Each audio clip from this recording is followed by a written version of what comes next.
The alien girl's body trembled as she hung by her wrists, chained to a thick wooden post. Her arms burned, her legs were weak. Her skin, once soft and shining, was now covered in dust, bruises, and cuts.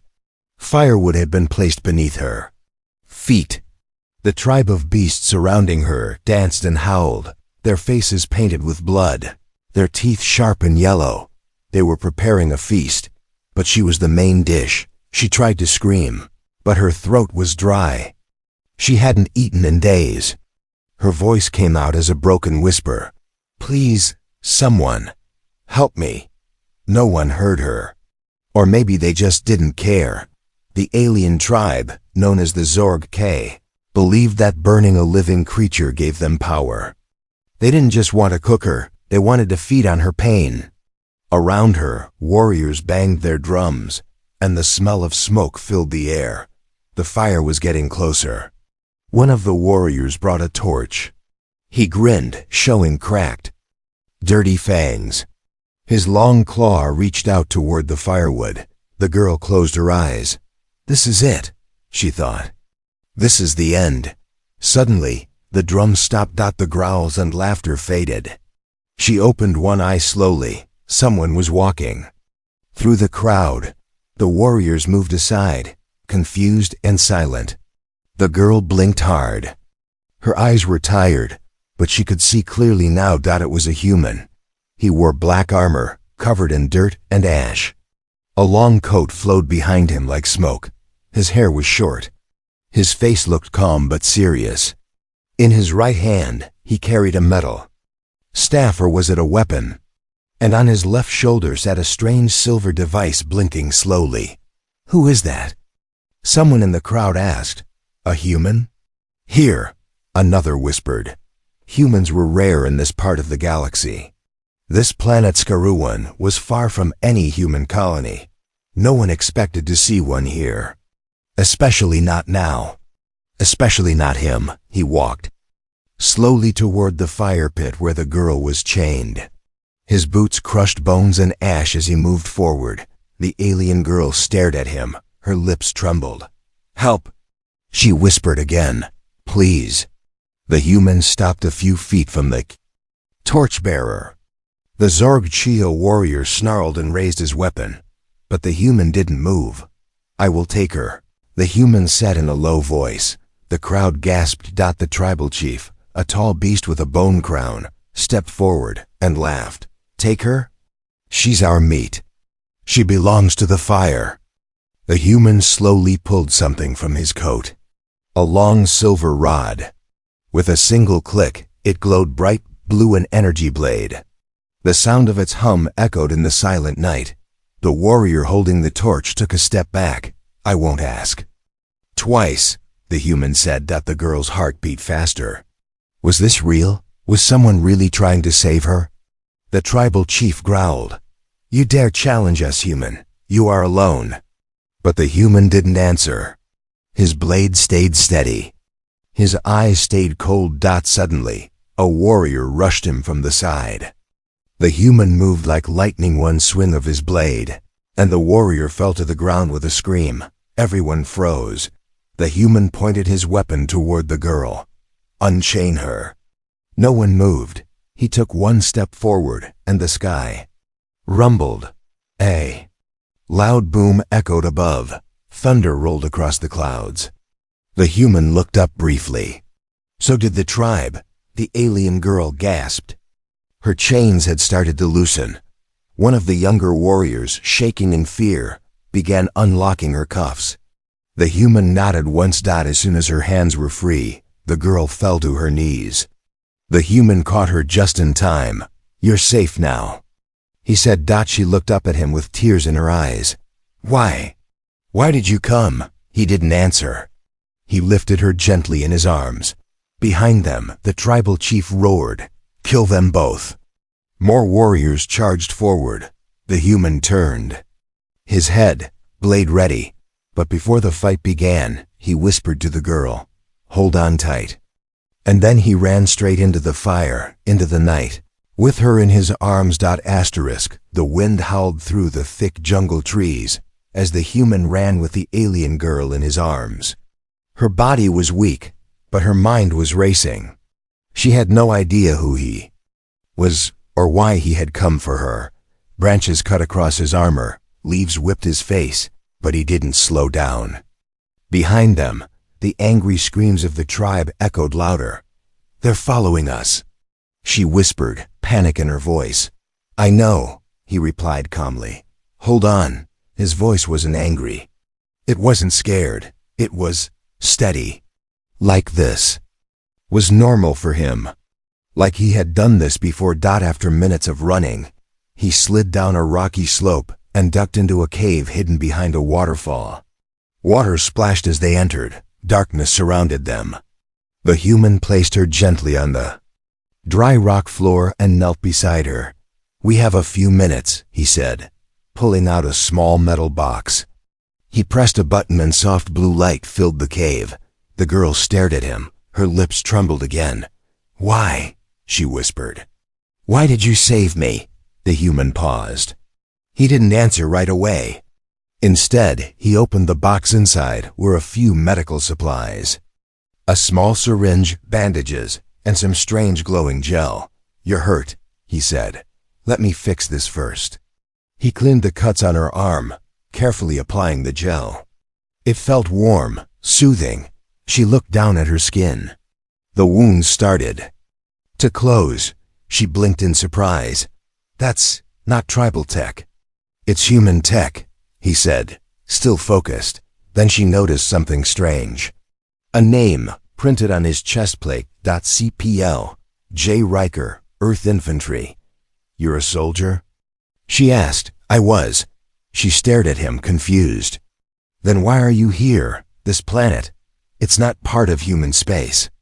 It's a dead zone." Riker finally met her eyes. For a moment his face softened.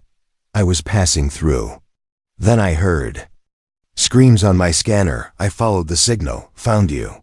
She frowned. "That simple." "No," he said, "but it was right." The girl fell silent. No one had ever said something like that to her. Her own people had thrown her away like trash, sold her to the Zorgka for a few credits. She was called weak, cursed, useless. And yet, the stranger, a human, had risked his life to pull her from fire. "Your name?" she asked softly. "Riker," he said. "And yours?" She hesitated. "Mira." He gave a small nod. "All right, Mira, I need you to rest. We'll move when it's safe." Mira looked around the cave. Water dripped from the roof. Her heart still raced. "Why do they want me so badly?" she asked, more to herself than to him. Riker's eyes narrowed. "They weren't just going to eat you." She looked at him. "They were going to use you first," he said in a low, cold voice. "Zorg-K rituals are sick. You were going to suffer." Myra's hands curled into fists. "I know." Riker stood and paced near the entrance. He took out a small device, placed it on the cave wall, and pressed a button. A soft energy shield lit up like a thin blue curtain, hiding them from outside view. Then he turned back to her. "Tell me something, Mira. What? Why did your people sell you?" She looked away. Shame hit her chest like a stone. "I was born with weak bones," she said. "They said I'd never be useful. No strength, no power, just a burden." Riker stayed silent. "I wasn't even allowed to go to school," she added. "My father traded me for food." Riker clenched his jaw. His hand gripped the hilt of his energy blade. "They were wrong," he said. Myra looked up at him. "They said I was weak," she said quietly. "Maybe they were right." "No," he replied firmly. "They were cowards. You survived this long. That's not weakness." Suddenly, a strange sound came from outside. A growl, not from the tribe. Something bigger.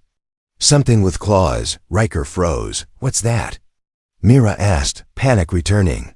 "Not Zorg-Ka," Riker said, slowly, pulling his blade. "Something worse." Mira pushed herself up against the wall, heart pounding. Riker turned toward the entrance. "Stay behind me," he said. "And whatever happens, Don't make a sound." The growl came again, closer this time. The smell of wet fur and blood filled the cave. Mira swallowed hard. She had no strength to fight, no way to escape. But one thing was clear, this human wasn't done saving her yet. The cave was silent, too silent. Mira held her breath, pressed flat against the stone wall. Her hands trembled. Her legs were still weak, but the fear now felt stronger than her wounds. Outside the energy shield, the jungle groaned, then a deep, wet growl. Riker stood at the front of the cave, one hand gripping his glowing energy blade. His other hand rested on the strange silver device on his shoulder. His eyes didn't blink. He wasn't scared. He was ready. "Something's sniffing us out," he whispered without turning. Myra's heart raced. "What is it?" "Zorgka. Hunting beast," he replied. "Part animal, part machine.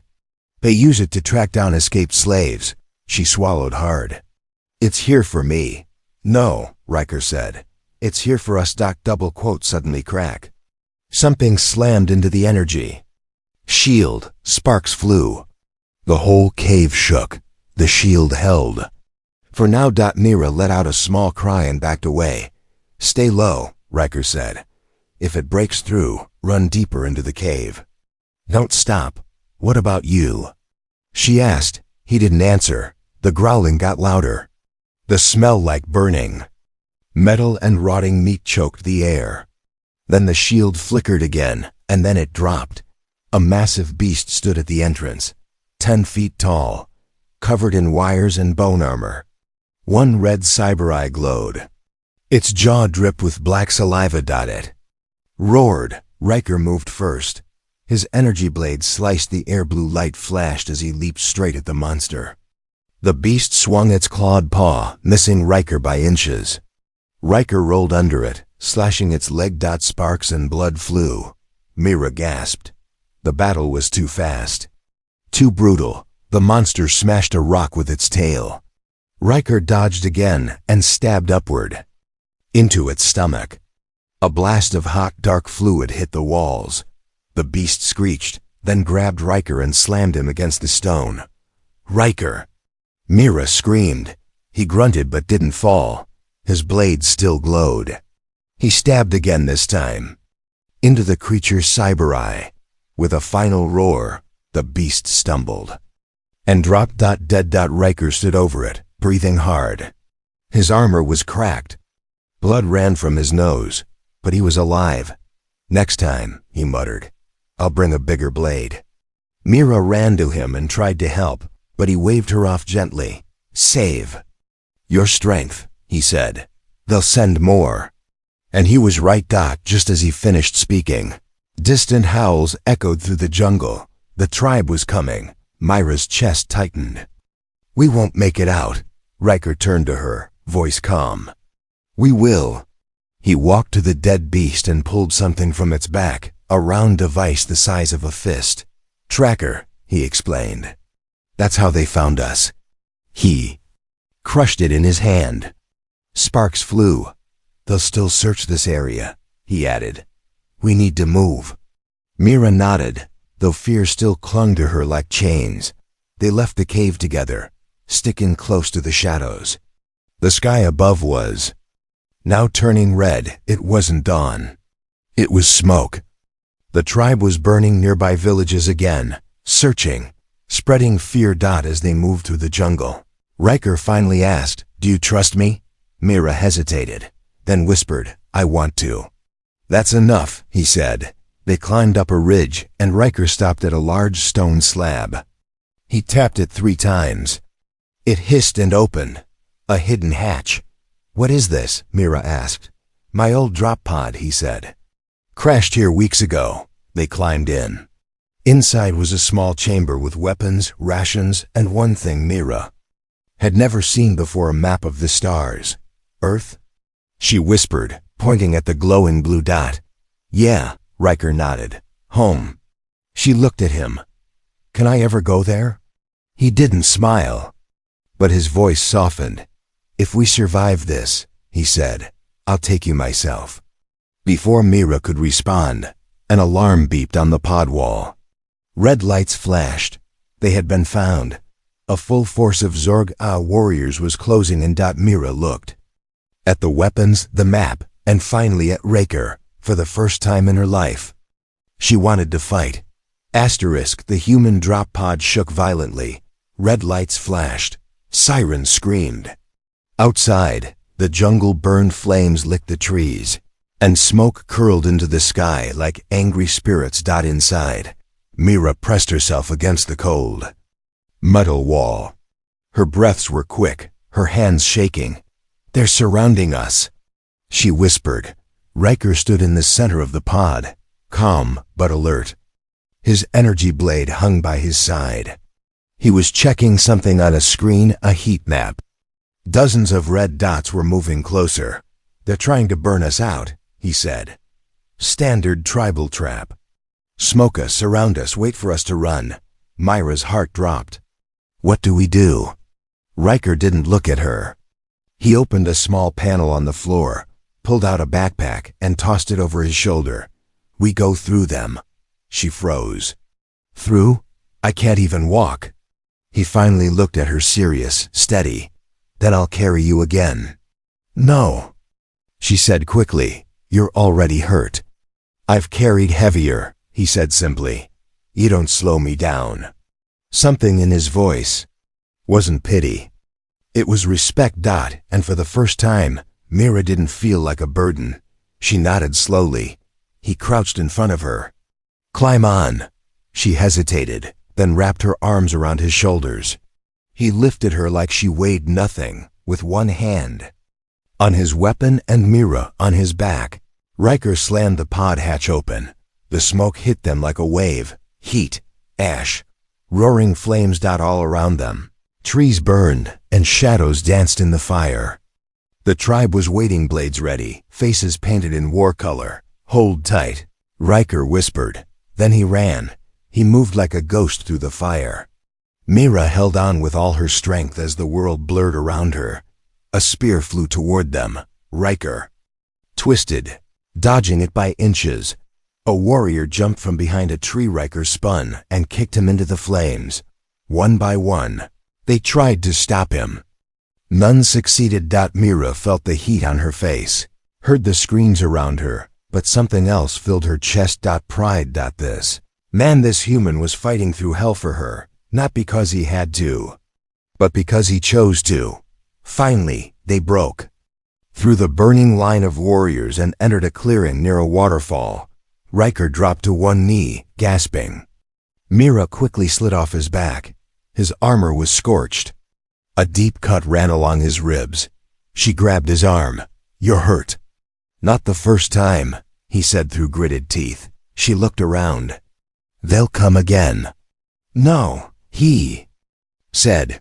"This time, we fight our way." He pulled out a round silver device from his bag and pressed a button. A small hologram lit up, an emergency signal. "Calling back up?" Mira asked. "No," Riker said. "Calling a distraction." Suddenly, the ground trembled. From the jungle, something roared louder, deeper than any beast before. The firelight reflected off something massive, a combat drone, four-legged, armored, human-made. Mira's eyes widened. "That's yours?" Riker smiled faintly. "She's an old friend." The drone charged into the jungle, releasing sonic blasts and fire. Suppression gas. Warriors screamed and scattered. Mira watched in awe. For once, the tribe was afraid. Riker dropped beside her. Blood dripped from his side, but he chuckled. "That should buy us time." Mira looked at him, his face tired, dirty, hurt, but still calm. "Still strong. Why are you really doing this?" she asked. He looked up at the sky for a long moment. "I lost someone," he said softly. "A long time ago. I didn't save her in time." He looked at Mira now, eyes sharp. "I'm not making that mistake again." Silence hung between them. The fire behind them roared, but Mira's heart felt strangely still. Then she reached out and gently placed her hand over his. "You saved me," she said. "But now I want to save you too." Riker stared at her. For the first time, his expression cracked just a little. Not pain. Not anger. Gratitude. He nodded once. Then we fight together. Mira stood slowly, leaning on a branch for support. Her legs shook, but she didn't fall. Not this time. In the distance, more war drums began to beat. They're regrouping, Riker said. She grinned. Let them. Night fell, but there was no peace. The jungle hissed with strange sounds cracking. Leaves, distant growls, and war drums that echoed like thunder in Myra's ears. She sat beside Riker in a hollow cave behind the waterfall. It was cold, damp, and dark, but for now, it was the only safe place they had. Riker sat across from her, shirt off, tending to the deep gash on his ribs. His muscles were scarred, his hands steady as he worked. Myra couldn't stop watching him. You're not afraid, are you? He didn't look up. Fear isn't the problem. Slowing down is. But how do you stay so calm? He paused, then looked at her, his eyes shadowed but kind. Because I have something to protect. She looked away, heart skipping. No one had ever said something like that to her. Suddenly a soft metallic clink echoed in the cave. Myra's eyes snapped toward the sound. Riker was already on his feet, blade drawn. Don't move, he whispered. From the shadows, a small sphere rolled across the ground. Riker's face went cold. Flash bomb, he said, and tackled Myra just as it exploded. A blinding white light filled the cave. A ringing sound tore through Myra's ears. Then shouting. Alien voices, footsteps. They weren't safe. The tribe had found them. Riker pulled her behind a stone slab. Myra coughed, her vision blurry. How did they find us? She gasped. The beast, he growled. It wasn't alone. He reached for his shoulder device and pressed a button. Drone, return now. But nothing responded. They jammed the signal, he muttered. They're smarter than I thought. Shadows moved in the entrance. Myra gripped his arm. There's no way out. Riker looked around. Maybe there is. He pointed to a narrow tunnel in the back of the cave, just wide enough for one person to crawl. You'll go through there, he said. I'll stay and hold them off. No. She cried. They'll kill you. He looked at her firmly. This is your fight too, remember? You survive. That's how we win. Tears burned in her eyes. Don't make me leave you. He brushed her cheek gently. I came to save one life. I'm not leaving without it. But before she could speak again, a scream came from the tunnel. Warrior was already there. They had set a trap. Riker spun and slashed at the shadow. Blood splashed against the wall. Myra fell back, her whole body shaking. They were surrounded. The air filled with the stench of smoke and blood. Spears and knives gleamed in the darkness. Then a deep, familiar growl rumbled outside the cave. Riker's eyes widened. The drone made it. A second later, the rock wall exploded outward, and the large four-legged combat drone stormed in, firing warning shots that shook the ground. Warriors screamed and ran. Some were crushed under its feet. Riker grabbed Mira's hand. Run, now! They sprinted through the smoke, ducking under broken branches and over fallen warriors. The drone followed, covering their escape, leaving fire and chaos behind. After an hour of running, they reached the top of a cliff that overlooked the burning jungle. Mira collapsed to her knees, gasping. Riker dropped beside her, covered in dirt and blood. They watched in silence as the forest below glowed red. They'll come again, Mira said softly. Yes, Riker replied, but now they know we're not weak. She looked at him, her voice trembling. They still want me. Why? He was silent for a moment. Then he spoke carefully. There's something special in your blood, Mira. She blinked. What do you mean? The fire didn't burn you. You touched the relic in that cave and healed. That's not normal. She remembered the warmth, the light, the strange feeling inside her chest. I don't know what I am. she whispered. Riker looked at her with a soft smile. "You're not just someone to be rescued anymore," he said. "You're someone they fear." She met his eyes. For the first time, she didn't feel like prey. She felt like a warrior. Asterisk. The stars above burned brighter than ever. Mira stood at the edge of the cliff, staring down at the smoking jungle below. Trees burned like matchsticks. Screams still echoed far in the distance. The air was thick with ash. But inside her, something else was burning. Not fear, not pain, power. "I feel strange," she whispered.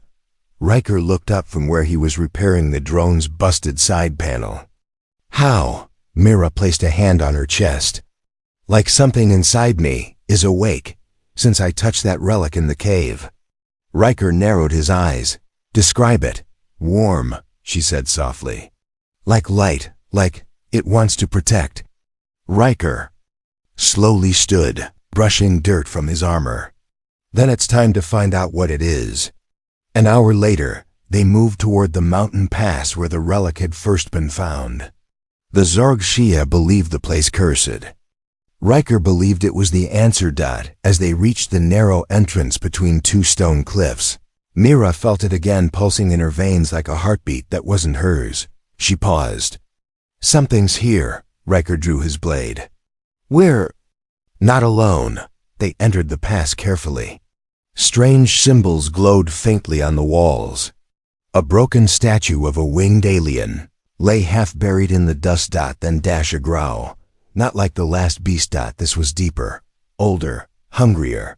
Riker spun back, up, slowly, but Mira didn't move. Her eyes were fixed on the cave ahead. From the darkness it came, taller than the drone, built of bone, smoke, and red light. A creature of ancient tech, half machine, half demon. Its claws dragged across the ground, and its face was a hollow mask of war. Riker stepped forward. "Stay behind me." But Mira walked past him. "Mira!" He shouted, "What are you doing?" "I know this thing," she whispered. "I've seen it, in my dreams." The beast opened its mouth and released a sound like metal grinding against screams. Riker raised his blade. "Get back!" But Mira raised her hand. And the beast stopped. The jungle wind froze. Time felt like it cracked for a second. Mira's hand glowed. Soft blue light flowed from her fingertips like mist. Her eyes turned pale white. Riker stared in. Shock. "What are you?" She stepped forward again. "I'm not sure, but I don't think I was just born. I was created." The beast bowed its head. A memory hit her clear, like lightning. A lab. A group of alien scientists. Her as a child. Inside a glass tube, whispering about the guardian seed. She gasped, "They made me. To protect the galaxy." Riker's voice was barely a whisper. "A weapon? No," she said. "A shield." The beast turned, walked back into the shadows, and vanished. Mira collapsed. Riker caught her before she hit the ground. Later, under a quiet rock ledge, she opened her eyes again. "You saw it," she said. "Didn't you?" Riker nodded slowly. "You stopped a creature that could have killed both of us." "I think I can do more," she whispered. "But I'm scared." Riker looked at her seriously. "Fear doesn't mean weakness. It means you still care." She smiled faintly. "You always know what to say." He looked away for a second, almost shy. "You're not the same girl I found tied to that post." "No," she said. "I think that girl died in the fire." She reached out and touched his hand. "Thank you for saving me."